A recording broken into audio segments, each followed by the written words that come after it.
I've said repeatedly throughout the Cleveland Browns football season that they have a decision to make between Kevin Stefanski and Shedeur Sanders. And it appears now that we've been a week removed from Kevin Stefanski being iced by Andrew Berry, and we found out who won that power struggle. It was painfully apparent where Andrew Berry was coming from this whole time. He was not playing around with Kevin Stefanski this year. And Kevin Stefanski, people are trying to say, "Oh, these guys are tied at the hip." No, don't don't get it twisted. Andrew Berry was always Kevin Stefanski's boss. Okay? Stop making it appear that they were in cahoots. No. He's the coach. Andrew Berry's GM. That means Kevin Stefanski answers to Andrew Berry. Let's get that out of the way first and foremost. Andrew Berry. I know it's weird that there's a black man in Andrew Berry that has a role over a white man. Let's just get that out the way too. Okay? So maybe that's where some of the confusion is. Well, they're tied at the hip. Maybe that's why a lot of people in Cleveland media, they're really salty about Kevin Stefanski being fired and Andrew Berry keeping his job. If you just read between the lines, and there's tea leaves out there, man. People in media, like Jason Lloyd, he's a main target of mine because he's just a Shedeur hater, just straight up. Just is what it is, man. And if you're gonna stand on something, be about something. He's a Shedeur hater. You can't be like, "Oh, I like the kid," and then you say 10 things bad about him after you say, "Oh, he's a nice kid." We don't need you gaslighting him, bro. But getting back to the main point. Make the main point the main point. Make no mistake, Andrew Berry was always Kevin Stefanski's boss. And he made it painfully apparent from the preseason, from the jump, that he was not playing around. He was like, "Oh, okay, Kevin Stefanski, this is what you're working with? You putting Shedeur QB4? Okay. You want to put Shedeur QB4? You know your job is at stake here. All right, I see how you moving. All right, you want to put him QB4? You know what I'm going to do before the season? I'm going to trade Kenny Pickett. All right, so that's going to slide Shedeur Sanders up to QB3. Okay? Joe Flacco starts out the season. Joe Flacco 1-4 as a starter. All right, he ain't making it work. You know what Andrew Berry did? Andrew Berry told you what time it was. He told you it's almost Shedeur time. We about to give him a look, and we going to force your hand, Kevin Stefanski. You know what we going to do? I ain't even going to tell you that I'm going to trade Joe Flacco. I'm just going to do it because I'm your boss. I tell you what to do. Don't get it twisted. Andrew Berry was Kevin Stefanski's boss. Let me say it again for y'all slow people. Andrew Berry was Kevin Stefanski's boss. They say if you say stuff 3 times, it'll stick. Andrew Berry was Kevin Stefanski's boss. That's my 3rd time. So that's what he was working on. He was working on God's time. I ain't even gonna say the other thing because that I could say that, but I'm not. But anyways, so he gets rid of Joe Flacco. He sends him in division. He's like, I don't even care. I'm gonna do right by Joe because that's the kind of guy Andrew Berry is. I'm going to do right by Joe. I'm going to send him over to Cincinnati. I'm going to give him some playing time over there until Joe Burrow get right over there. It don't matter. We trying to work through something. We ain't really going to be competitive this year. Andrew Berry understood the mission.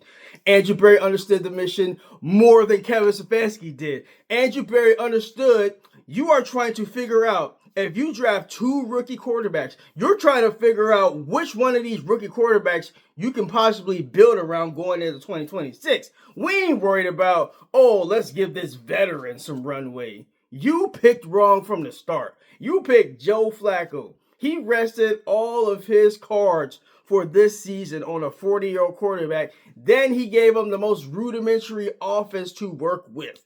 Kevin Stefanski, boy, I thought you was Ivy League educated, okay? You didn't even give Flacco the 2023 offense when they was cooking. You gave him some scaled down version of what he was in 2023. So he's like, what am I working with here? So Andrew Berry's like, you know what I'm going to do? I'm going to trade him. We're going to move Shedeur up one more time. Now Shedeur's QB2. Now, this is where Kevin Stefanski is trying to push back a little bit. There were like grumblings in the middle of the season where it's like, oh, Bailey Zapp. Even on Ultimate Cleveland Sports Show, there's a question posed. If you had one game for your life to depend on it, who would you pick at quarterback? Dillon Gabriel, Shedeur Sanders, or Bailey Zapp? You know what half the crew on there said? Jay Crawford was like, I'll take Bailey Zapp. Jason Lloyd, I'll take Bailey Zapp. What? You'll take Bailey Zapp over Shedeur Sanders? What are you talking about? All right, so they tried Dillon Gabriel out there, a.k.a. Dollar General, okay? If y'all know me from my meta days, you already know Dollar General is a term I coined. I might have swagger jacked it off somebody else, but I made it popular because once upon a time I was on Meta platform and I had 8.5 thousand followers over there till they try to handicap your boy. Hopefully they ain't gonna try to do the same over here on YouTube. I've learned from that experience. I moved on. I'm about to grow this channel up to 8.5 followers one day. But let's keep the main thing. Let's focus on what I'm talking about right now. Let's talk about Dillon Gabriel, okay? So, Dillon Gabriel is given every opportunity to succeed by Kevin Stefanski. Dillon Gabriel is given plays to run on first down. And Shedeur Sanders, more likely than not, was given run plays on first down. There are charts that show this. I'm not going to show any charts. I'm just talking to y'all. I like this vlog style. I like the vlog style. I don't need no edits. I'm a great storyteller. I'm just going to tell y'all the story. Okay? Dillon Gabriel was given every opportunity. Let's even go back. Okay? Dillon Gabriel, in training camp, he was getting reps with the ones. We're talking about reps again. Yes, sure, we're talking about reps again. Why not? Okay? Because they matter. Okay? When you gloss over details like that, you're able to paint a false narrative because people aren't paying attention. All right? If you set people straight, then you can set your own narrative. That's what I'm doing. Okay? Dillon Gabriel was given reps with the ones in training camp. So he got rapport. He was given the right playbook. Okay? He was given a running game that was solid. Whereas when Shedeur got thrown into the game, they wasn't even trying to throw the ball on first down. They was running the ball on first and second down. They weren't really trying to run what they did with Dillon Gabriel. That's why he looked like he was more ready than Shedeur, because they prepped him to be more ready. If they would have gave those same reps to Shedeur Sanders, Shedeur would have looked better. And the Browns ended up with 5 wins. Shedeur ended up with 3 of those 5 wins. So that just lets you know right there that the team around Shedeur Sanders, they always knew that he was better than Dillon Gabriel. And it showed in the last 2 weeks when Shedeur wasn't even playing that well the last 2 games. When he was off, his fastball was not on. The team around him was like, hey man, don't worry about a rookie. We're going to lift you up because we let you down in several games this year. Shedeur threw for 365, was rookie of the week. And the Browns defense gave up 31 points. They were like, hey, that's our bad. You know what we're going to do? We're going to give you 2 games at the end of the year against division opponents. And we're going to make it real muddy. And we're going to help you out, young Rook. We're going to help you possibly be in a pole position for QB1 going into 2026. And that's what the defense did to him. The defense let him down in the Titans game. They should have won that game. But they lifted him up the last 2 games of the year. I didn't see them do that with Dillon Gabriel. I'm just saying, they had an opportunity over there in England to win that game. They did. The defense had an opportunity to beat the Jets in New York. They did. That was Dillon Gabriel in that game. Okay, Dillon Gabriel, the same guy who overthrew Malachi Corley on the sideline. Perfectly designed play. Okay, that's the guy that Kevin Stefanski tasked to be the quarterback over Shedeur Sanders. See, that's why he got his pink slip out of Cleveland. You picked wrong, Kevin Stefanski, okay? You picked wrong from the jump. You gave everybody reps before Shedeur Sanders. That's why you got fired. You gave reps to a 40-year-old quarterback with no future with the Cleveland Browns. You gave reps to a meddling former first-round pick in Kenny Pickett. We already know Kenny Pickett ain't a starter. He literally has the worst touchdown conversion for a starting quarterback with over 500 throws. That's a good sample size, not 7 games, okay?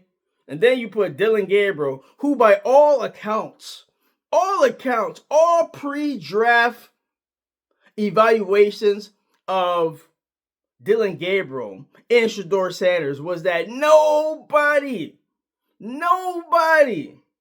evaluated Dillon Gabriel over Shedeur. Nobody. You can't find a publication. You can't find a podcast. You can't find nothing. You can't find no scripture or anything written in stone that place an evaluation of Dillon Gabriel above Shedeur Sanders. But what does Kevin Stefanski do in his infinite wisdom?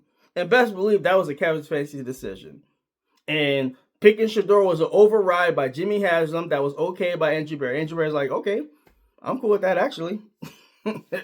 That's where the dissension between those two. Because they were tied at the hip. But best believe, Andrew Berry was still Kevin Stefanski's boss. Now you could be in cahoots with somebody that's a subordinate below you. But best believe the rift between them two happened at the draft. You saw it clear as day in the draft room where Andrew Berry and Jimmy Haslam was talking behind Kevin Stefanski's back. Jimmy Haslam was like, hey, Shedeur is available. We might as well take a flyer on him. What the heck? Andrew Berry was like, I'm not opposed to that idea. I really didn't want Dillon Gabriel. That was his idea. Then Jimmy Haslam was like, okay, if this does not work with Dillon Gabriel and Shedeur looks better than him, just take note of that. Just take note of that, Andrew Berry. You might have to fire him later in the season if he does not get this quarterback situation right with the rookies.